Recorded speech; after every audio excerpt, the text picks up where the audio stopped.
Welcome everyone to class tonight. What I'm going to do is first of all go through problem number 3 in the homework assignment set, just so that get everybody another chance to see another one.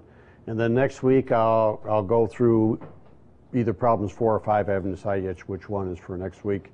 And then the week 10 I will do the last one of the last 2 problems at that time also. So I just kind of take them 2 at a time so that you get plenty of opportunity to do this. By doing it this way, we're kind of going through it slowly. I found that people are generally quite successful being able to do this on the exam, and they seem to have kind of learned the concept of the cost of capital.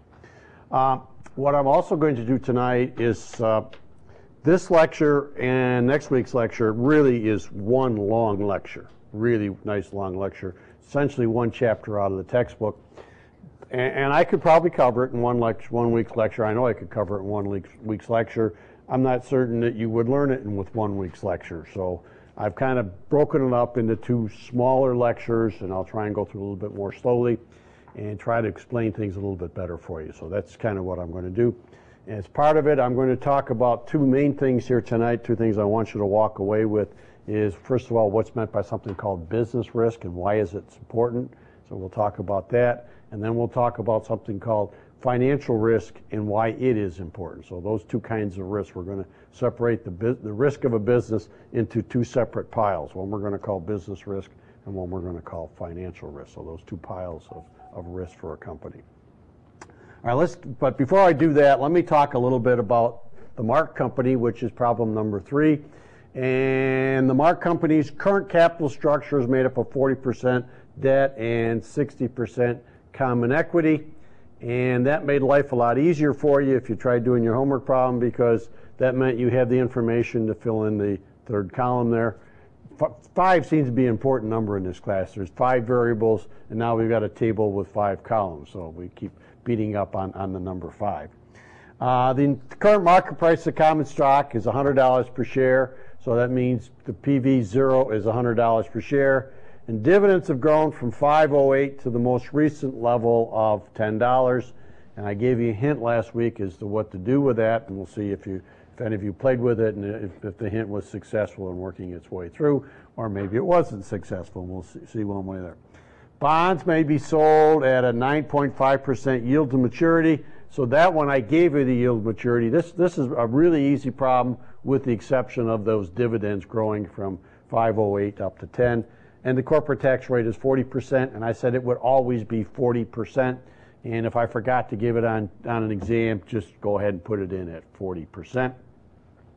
And compute the weighted average cost of capital. So let's see how we go about doing this. I have a straight edge here someplace. So what we're going to do is kind of make ourselves up a table here. And we'll break it up into 5 columns. The first column will be the sources. And I said the sources would either be debt or stock. I gave you a 3rd one last week, preferred stock, but I also tried to indicate last week that I don't have any problems with preferred stock in it. And the reason being is, there's always some exceptions to the rule, but generally speaking, corporations either borrow money or they get money from their common stockholders, and it's fairly unusual for them in today's world to go out and issue preferred stock. Now, as I say that, a couple of years ago, Warren Buffett invested billions of dollars into GE, and he did it by buying preferred stock. That's the exception proving the rule. And then we wanted the market values or the market prices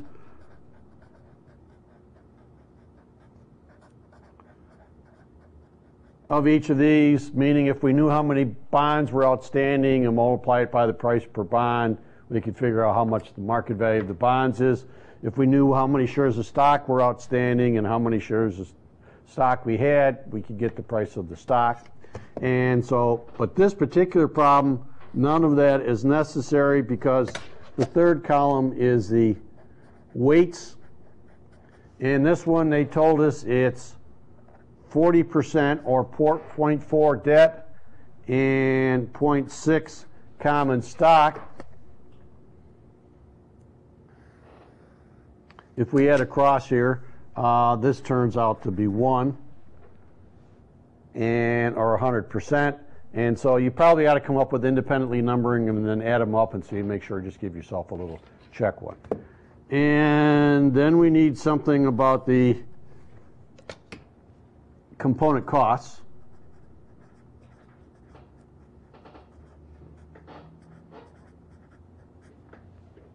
On this one, it told me my yield to maturity was 9.5%, so we need our 9.5% for our yield to maturity. On your exam, count on having to solve for yield to maturity, and show me a couple of decimal points on that.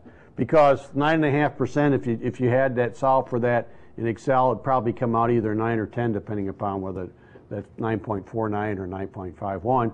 And 9 or 10, although really is plenty accurate enough for practice, in mine I want to make sure you know enough to go that extra step and get the decimal points there.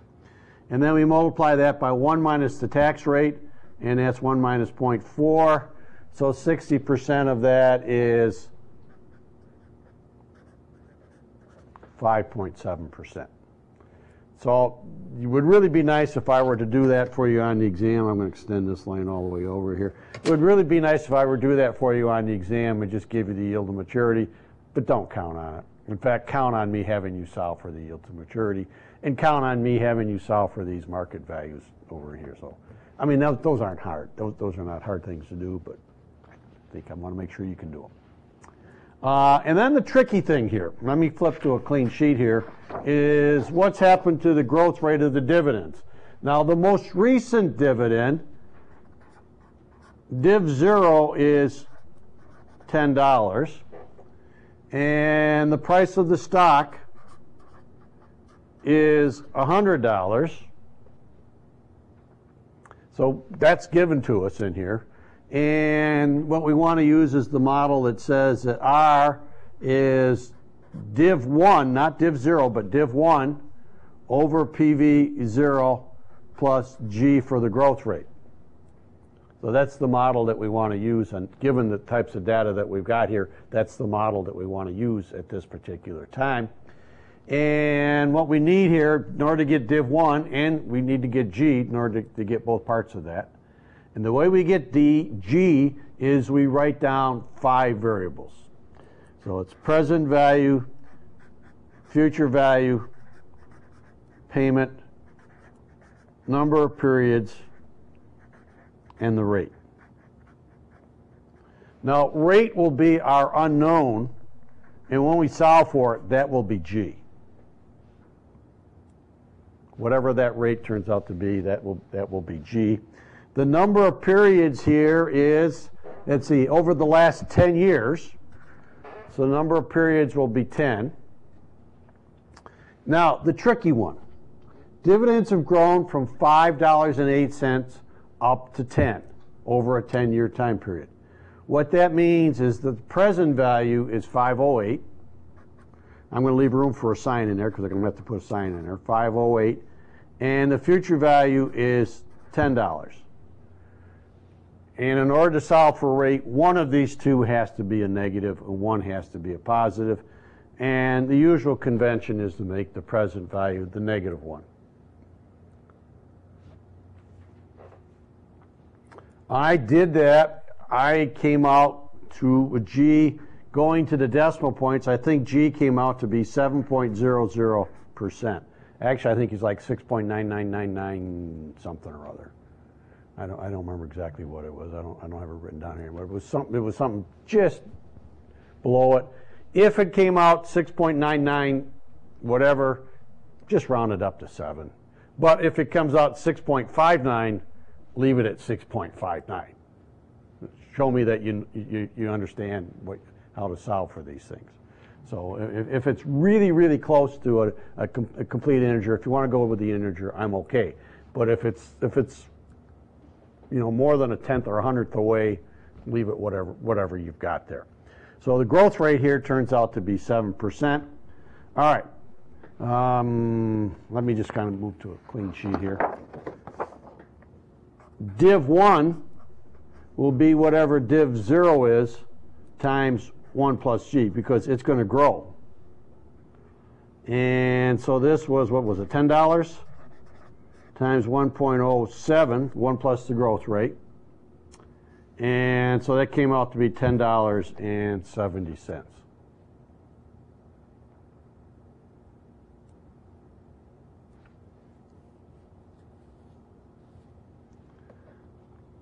All right, now R then is going to be div 1, which is $10.70 over a price of $100 plus 7%. And once again, I trying to warn you because someone's going to make this mistake. Someone's going to write down the answer as 10.77%. And just I know that's going to happen, but this is 10.7 over 100 is really 10.7%. So this is 10.7% plus 7%, which is 17.7%. If you do this in Excel, it'll take care of the decimal points for you and you don't have to think. And that sometimes is a scarce commodity on an exam, so you might want to do it that way. But if you're good with numbers, just you can figure that out without much problem. In any case, then return the stockholders' return is 17.7%. You're checking my numbers? It comes out with 7.107. Say that again. Up 7.7. Let me do it. No. Yeah, that's why you're doing it on a calculator. Whenever you're doing it on a calculator, you got to make sure your decimal points. When you go 1070 divided by 100, it's coming out 0.107. But then you got to multiply that by 100 to make that a percent. So that's 10.7%. And then plus 7% is 17.7. All right, going back to our table then, we can just put in 17.7% for there.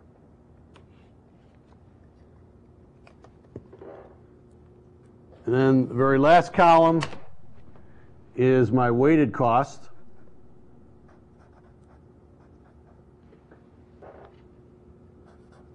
Can't even spell. Weighted cost.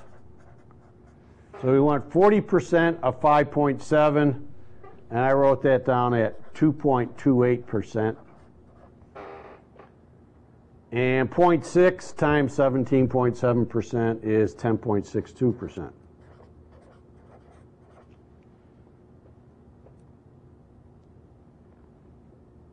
And once again, I think if you leave this as an index number, this column index, you go index times percent, you get percent, and you don't have that problem of moving decimal points around again. Or if you put it into Excel and go 40% times 5.7%, it'll tell you it's 2.8% also. So Excel will save you from that embarrassment. And that's 12.90%. And I think that's what I wrote down, or didn't I? Yep, 12.90%. So that might have looked a little tricky when you first looked at it, and you might have struggled a little bit on homework, but it really isn't that bad a problem. And be prepared for me telling you dividends or something has grown from this to that, and you can solve for the growth rate. So there's a variety of ways I can phrase that. And I have not made up that problem yet, so I can't tell you what I've come up with. I haven't really thought my way through that. I've been busy making other exams this week. So 12.90%. That's the weighted average cost of capital. Now, for homework this week, go back to the camera here and let me try and locate and bring that in. All right, just leave right there. That's good. Both of these problems, this is problem, I might as well slide it over, 4 and 5. Both of these have information about a risk-free rate of return and a return on the market. So now we're going to use that second way. For these two problems, we're going to use that security market line. So both of these problems, let me just make a note there so I don't forget next week when I pull this out. This both require the security market line. So that's kind of my hint for this week. Give you a hint on how to get into your problem. So both of these require that, and I don't think there's anything particularly tricky about either one of those, but they are a little bit different version. And so I will give you either the so-called Gordon model, or I will give you the security market line, and I don't know. I'll figure out some way or other doing that. I don't know which way I'm going to do it yet, but I do reserve the right for doing it whatever way I want. So those are your homework problems. That will be problem number 2 on your exam. It'll be worth 20 points on your final. Problem number 1 will be week 10's lecture. So that week 10's lecture will be something where you'll hand it in with your exam, and that'll be worth 20 points also. So problem 1 is something you hand in with your exam. Problem number 2 is the cost of capital. And then problems 3 onward is what I start on here tonight. So just try to give you a heads up as to what I'm thinking about and so forth, so you can kind of prepare yourself as you study along and get ready for your exams. Now, what I want to talk about tonight is a company. And a company has risks. So we have a business. If we're operating a business, we're faced with a variety of risks. And what I want to do is to look at kind of a model that says that the risk that a company faces, the variability in the money coming back to the common stockholders, essentially, there's a couple things that can cause that. First one of these is I'm going to categorize as something called business risk. And that's the way the business operates. So how this business operates, this is going to cause something called business risk. And the second thing that affects the returns coming back to the stockholders, how much it varies over time, is going to be something called financial risk. So I'm going to look at the first hour and define for you what's meant by business risk. I'm going to ask you, or explain to you what it is. I'm going to give you some of the causes of business risk, and then I'm going to give you probably the most important cause of business risk. So, so I will ask some kind of short essays with some graphs or something on your exam dealing with this kind of material. And then the second hour, I'll focus in on the financial risk. And since this is a course in finance, we're probably more concerned about the financial risk of a business. And I'll talk about what it is, what causes it, and give you a numerical example as to illustrate how this financial risk does operate. And then I'll put it all together in one little bitty model at the end, and we'll talk about that, and we'll talk about how we measure a few things along the line, and that will be tonight's class. Okay, first thing is, and everything here tonight then is kind of the very first principle of finance. The very first principle of finance was there's a risk-return trade-off, and we're going to talk about that. Everything is risk versus return, and the more risk we have, then the more the stockholders are going to want for a rate of return. First thing though, business risk.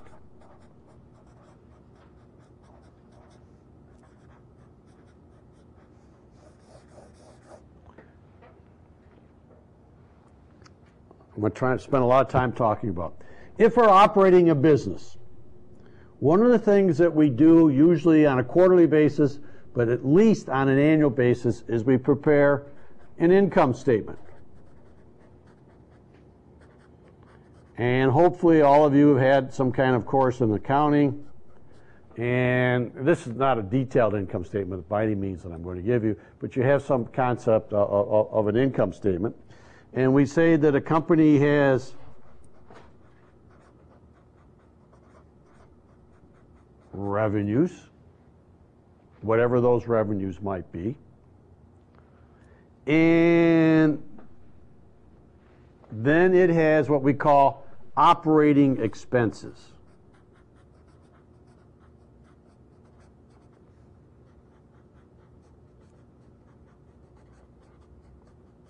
So we produce a product, we sell it, that's our revenues. In order to produce the product, we had to buy some materials, some laborers, so hire some people to work for us. We had to go out and buy some machinery and equipment. We had to do some advertising and promotion, and we have some accountants coming in and work for us. We got all engineers designing the product, et cetera. We've got all these things out here, and that's what I mean by the operating expenses. So operating expenses are all the expenses that we incur to get that product out the door. When we take that, we take the revenues minus the operating expenses. We come up with something called the net operating income. It's the revenues of our business minus the expenses, all the expenses, whatever the expenses might be. Not just the cost of goods sold, but all of the expenses. And the difference between those two is what we call the net operating income. In finance, we don't like to call that the net operating income. In finance, we like to call that something, how much do I got? I'll use the acronym EBIT. EBIT, that is pronounced.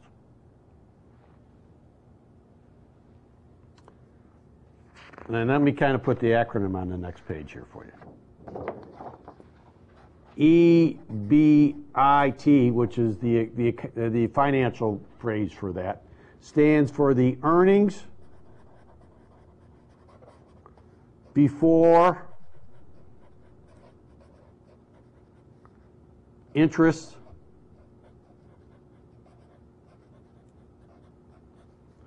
and taxes. And how does earnings before interest and taxes end up being EBIT? EBIT. EBIT. Sometimes you'll hear some operating people use the phrase EBITDA. Earnings before interest, taxes, depreciation, and amortization. Well, that's too long a phrase, and I have a hard time saying EBITDA. So we'll just keep it short and simple, and it's earnings before interest and taxes.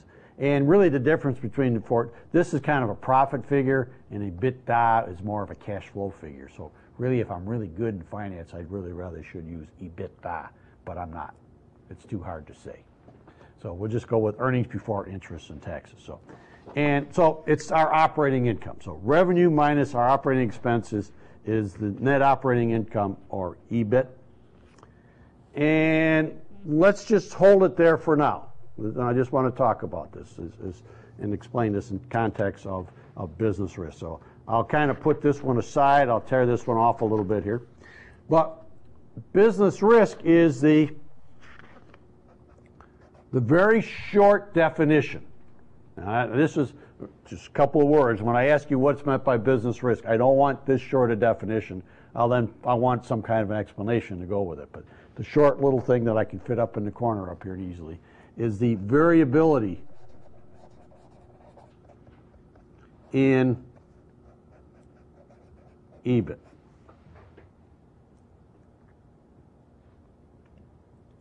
So a company is faced with risk. Risk means variability. A company is faced with risk. Risk meaning variability. We learned that back, I think that was like week 2 or something like that. And so it's faced with that, and we call it business risk if it's the variability of the difference between the revenues that we produce and the expenses that we generate, or that we incur generating those revenues. So that particular variability. Now, what I want to talk about here for a while is what causes that business risk. Let me backtrack even further. The greater this variability, the greater the business risk. So let me just make a statement about that. The greater the variability in EBIT, comma, the greater the business risk.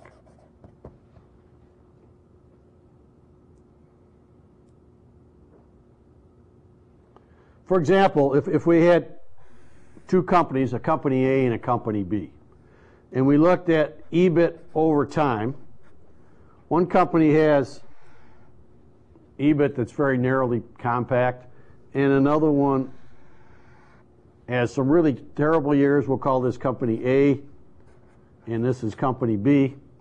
Which company has greater business risk? Well, let's assume that they both have the same average. So over time, they're both about the same average return. But company A, it doesn't have much variability. Company B has a lot of variability. Company B has an enormous amount of variability in EBIT. So B has more variability than A.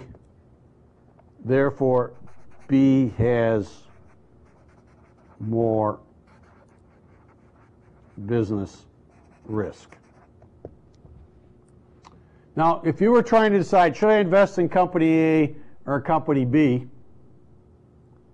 would you be satisfied with the same return on B that you got from A? Company B has really spectacular years some years, and other years they're spectacularly bad.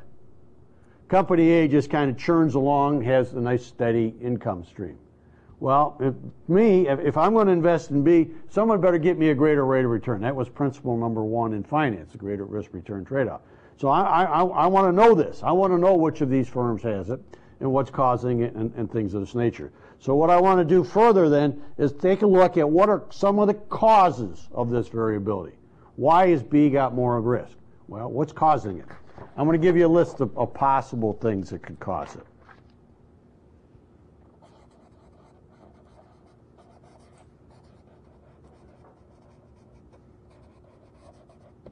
Causes of business risk. The first one, demand variability.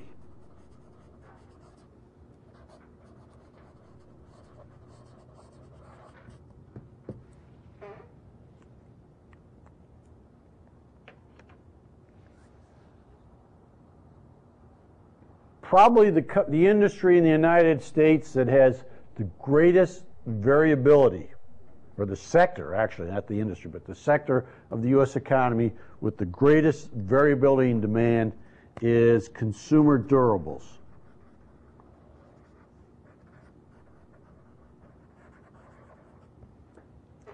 Now, for those of you that don't remember too much econ, consumer durables means products that you and I use as part of our daily life, and durable means they're going to be around for a long period of time. So it's something we buy and we use as part of our daily life that we don't just buy every week. We buy it and we don't need to buy it again for 5, 10, 15 years. Things that would fall in this category would be like cars, automobiles. Cars clearly are consumer durables. Sometimes we get a little bit frustrated maybe with our cars and we think they should be thrown out every week. But if you buy a car, you expect to be able to use that. In my family, we run them into the ground, my wife especially. She doesn't consider a car broken in unless she gets at least 250,000 miles on it. And so she just, to her, it's clearly a durable. Now, some people, 100,000 miles and they're ready to drive it over a cliff. My wife shoots for 250. She's got like 230,000 on the car she's got right now, and she just bought new tires for it that are 90,000 mile life expectancy on it, which means in my mind she's shooting for 300,000. I don't want to ride with her when she gets close to that, but so that's a consumer durable. Washing machines, refrigerators, television sets. Television sets are getting to be less and less consumer durables because we buy so many of them, but we still, I don't think you're going to be happy if your TV busts out after a month or two. You would want a few years on that. So consumer durables. Now, when the economy's going well, meaning we got a good job and we might be working a little overtime, we're making good money, we buy consumer durables. If we happen to go on layoff, or if we're no longer working overtime, they just cut back on what they pay us, or if we have to take a little bit of a cut in pay, what's the first thing to go out of our consumption pattern? We're still buying food, we're still buying these kinds of things, but no new car this week, no new washer, dryer, down, consumer durables. So as we go through a business cycle, consumer durables has enormous business risk. And for any of you that work in the automobile industry, your industry's got a lot of business risk. I mean, times are great, times are crummy, times are great, times are crummy, and you're going up and down all the time on that. A lot of business risk. So consumer durables tend to have a large amount of that. Some industries have very little variability in demand. What about your demand for things like fruits and vegetables and things of that nature? You don't say, well, geez, I worked overtime this week. I can go out and buy fruits and vegetables. You go, I'm hungry. I'm going to eat a loaf of bread. I mean, basic consumption types of things. So those are not consumer durables, and they tend to, we buy them no matter what. We tend to buy those no matter what. So some products, if you're in an industry where you're baking bread or you're growing fruits and vegetables, you might have to worry about the amount of output you get, but you don't have to worry about people demanding your product. People are going to want to eat fruits, vegetables, food,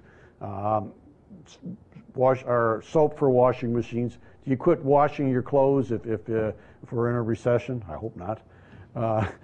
Bars of soap. Do you quit using bars of soap or quit taking showers or whatever when we're going to a recession? I hope not.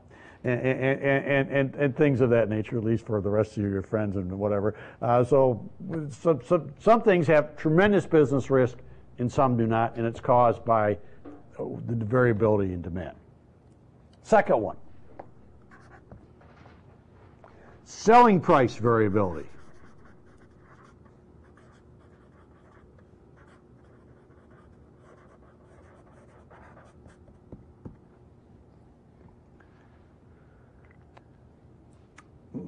My worst nightmare, I think, in this area would be to run a gasoline station, especially here in the Flint area, because the gasoline stations, one day you might pay $3.50 a gallon, the next day you're paying $3.90 a gallon. And some of you are looking at this, maybe by the time you're watching it, maybe $3.90 a gallon sounds low, but it jumps 34 cents a gallon all over any given day. Up, and then it comes back down and pops back up again, and then it comes back down. A lot of selling price variability. So there's a tremendous amount of selling price variability in a gasoline station.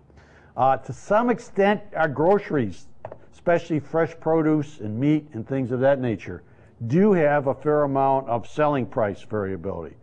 The price at which you can sell your product. Price of wheat in the last few years has gone from anywhere from like $2 a bushel up to $6, $7, $8 a bushel. I don't follow it that closely, but that's a pretty healthy selling price variability. If you can sell wheat for $7 a bushel, you can make a lot of money. If you can only sell it for $2 a bushel, you're lucky if you can break even. And so the selling price, the price at which you can sell your product, if you're in an industry with a lot of, that means a lot of business risk. So if you're in an industry with there's a huge selling price variability, you do it. Third factor that can cause you some problems are input cost variability.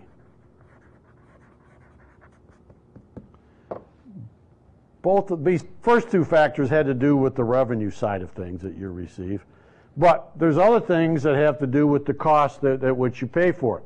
If crude oil is one of your primary inputs, so you're producing rubber or something like that, or some synthetics, whatever, which require oil as the base product, as part of the process of whatever you produce.